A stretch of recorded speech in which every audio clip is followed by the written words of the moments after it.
जनसंख्या वृद्धि के सिद्धांत में नेक्स्ट सिद्धांत एकरमैन का आता है। 1970 के करीब में ये सिद्धांत आया था। जनसंख्या संसाधन प्रदेश सिद्धांत अमेरिका के रहने वाले हैं और मात्रात्मक रूप में ये सिद्धांत है, ये आपको याद रखना है। तो वही आपसे कहूँगा कि नए हो तो चैनल को सब्सक्राइब करके वीडियो को लाइक करके अपने मित्रों में जरूर शेयर कीजिएगा और कमेंट करके अपनी राय दीजिएगा आपको ये नोट्स और पढ़ाया गया मेरा कैसा लगा है। तो चलिए पहले पॉइंट समझते हैं। जनसंख्या संसाधन और तकनीकी आधार पर 5 खंडों में विश्व को बांटा था किसने? एकरमैन महोदय ने। याद रखना पॉइंट, जनसंख्या और संसाधन और तकनीक, इसी के आधार पर 5 खंडों में बांटा है एकरमैन ने। और इस सिद्धांत के आधार पर ये बताते हैं कि किसी प्रदेश का विकास जैसे जैसे हो रहा है उसी हिसाब से जनसंख्या के वहाँ पर वर्चस्व या कमी बेसी होती है। अब यहाँ पर ये बताते हैं पहला जो यहाँ पर जनसंख्या और संसाधन तकनीक के आधार पर पहला खंड है संयुक्त राज्य अमेरिका प्रकार का जो क्षेत्र आता है एकरमैन का। यहाँ से बहुत क्वेश्चन पूछे गए हैं। यहाँ पर बोलते हैं जनसंख्या संसाधन अनुपात निम्न होता है। संसाधन तो बहुत ज़्यादा है लेकिन जो है यूज करने वाले लोग कम है, तो जनसंख्या कम होने के कारण संसाधनों की तुलना में देखा जाए तो संसाधन ज़्यादा जनसंख्या कम, इसीलिए इसका अनुपात क्या होगा? निम्न होगा। ये याद रखिएगा आप लोग, ये पूछता भी है। अब इसमें देश कौन कौन से आते हैं? तो ये आते हैं आपके देश यूएसए, कनाडा, न्यूजीलैंड, ऑस्ट्रेलिया, मध्य पूर्वी रूस देश आते हैं। आप मैप में एक बार देख लीजिएगा, ये देश याद रखिएगा, बहुत इंपॉर्टेंट है। और ये पूछे जाते हैं कि संयुक्त राज्य अमेरिका प्रकार के क्षेत्र में कौन से देश आते हैं। यहाँ पर जीवन स्तर कैसा होता है? उच्च होता है, जनसंख्या का आकार अल्प होता है। अब देखिए इसे जो भी है, रसिया में देख लीजिए, कनाडा में देख लीजिए, जो पूर्वी रसिया के एरिया है वहाँ पर जनसंख्या कहाँ? ऑस्ट्रेलिया में देख लीजिए कितना जनसंख्या, यूपी इतना, अपने जो भारत का यूपी उतना जनसंख्या यहाँ पर नहीं है। तो यहाँ पर जीवन स्तर क्या होगा? बेहतर कंडीशन होगा, हाई टेक्नोलॉजी की चीज़ें मिल रही है, जनसंख्या कम है। एक व्यक्ति पर पता चल रहा है कि 10 रोबोट चलाने का जिम्मेदारी है, ऐसा है। टेक्नोलॉजी बहुत ज़्यादा है लेकिन लोग कम है, तो भारत से, विदेश से लोग, अन्य कंट्री से, अफ्रीकन से लोग जाके यहाँ पर कार्य करते हैं, काम काज करते हैं, लोगों का जो काम काज है संभालते हैं। अब इस देशों में सबसे उत्तम देश कौन सा? यूएसए। इस क्षेत्र में सबसे अच्छा जनसंख्या इसके पास भी है। और संसाधन के दृष्टि से सबसे उत्तम देश कौन है? अपना यूएसए है, इसे आप लोग याद रखिएगा। दूसरा जो बोलते हैं एकरमैन, यूरोप प्रकार का क्षेत्र, इसमें भारत, चीन आ सकते हैं कुछ समय बाद, इस एरिया में आएंगे। अब अभी इतना विकास नहीं हुआ कि भारत जो है इस एरिया में आ सके, चीन अभी अग्रसर इसको। अब इसमें देश कौन आता है? दक्षिणी पश्चिमी यूरोप देश जो हैं, दक्षिण पश्चिमी यूरोप में ब्रिटेन, वही फ्रांस, जो देश आएंगे वही आएंगे। ग्रेट ब्रिटेन देखिए यहाँ पर बता भी रहा हूँ, France, Germany, Belgium, Switzerland, Netherland, Sweden, Finland, Italy, Japan, ये सारे देश यूरोप प्रकार के क्षेत्र में आते हैं। यहाँ पर जापान का आप लोग याद रखिएगा, ये प्रशांत महासागर के आपका जो है पश्चिमी तट पर बसा हुआ है। आप देखेंगे अगर लैंड भूमि में तो ये पूर्वी तट पर है, तो इसके अनुसार इसे आप लोग याद रखिएगा। बाकी सब दक्षिणी पश्चिमी यूरोप के देश हैं। और साथ ही यहाँ पर प्रति व्यक्ति आय कम होता है, जीवन स्तर नीचा होता है, ये आपको याद रखना है। प्रति व्यक्ति आय क्यों कम है? क्योंकि बहुत सारे छोटे छोटे देशों में टूटा हुआ एरिया है।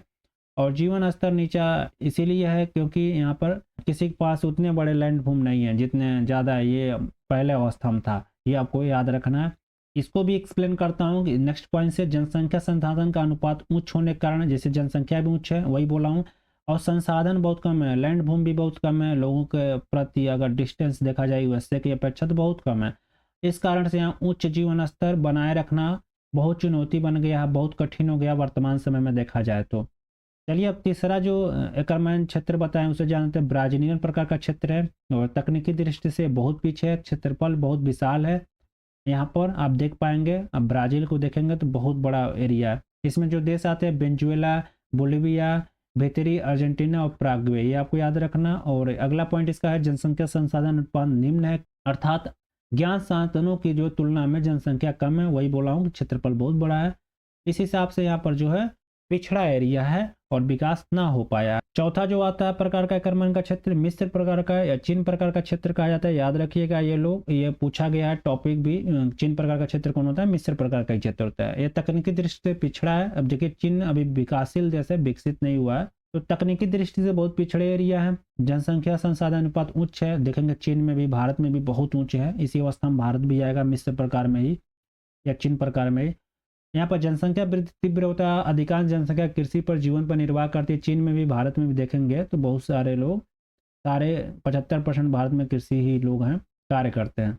अब इस क्षेत्र में कौन कौन से देश आते हैं, कौन कौन से एरिया आते हैं देख लेते हैं। एशिया में जो अफ्रीका में, लैटिन अमेरिका में, दक्षिणी रूप में ये क्षेत्र स्थित है और ये आपको याद रखना पड़ेगा। जिसमें आप देखेंगे पूर्वी एशिया में जो देश आते हैं उसमें चीन और कोरिया आता है। दक्षिणी एशिया में जो देश आते हैं भारत, पाकिस्तान, बांग्लादेश, श्रीलंका, नेपाल आता है। ये देखिए मैं क्षेत्र वाइज डिवाइड कर दिया हूँ, जिस दिशा में जो देश है उसका मैं यहाँ पर नाम भी लिख दिया हूँ।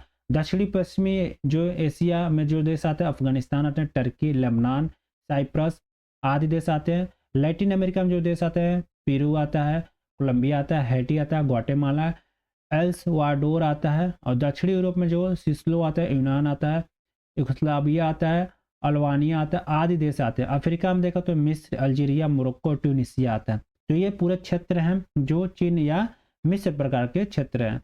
ये आपको याद रखना है। जनसंख्या ज़्यादा है, कृषि पर ये ज़्यादा निर्भर करते हैं, ये क्षेत्रफल कम है, बहुत कम है, उपज इसीलिए बहुत ज़्यादा करना पड़ता है, जितना उपज करते उतना खा पी लेते हैं, खुद खत्म हो जाता है, तो कहाँ से विकास तेज गति से हो पाएगा।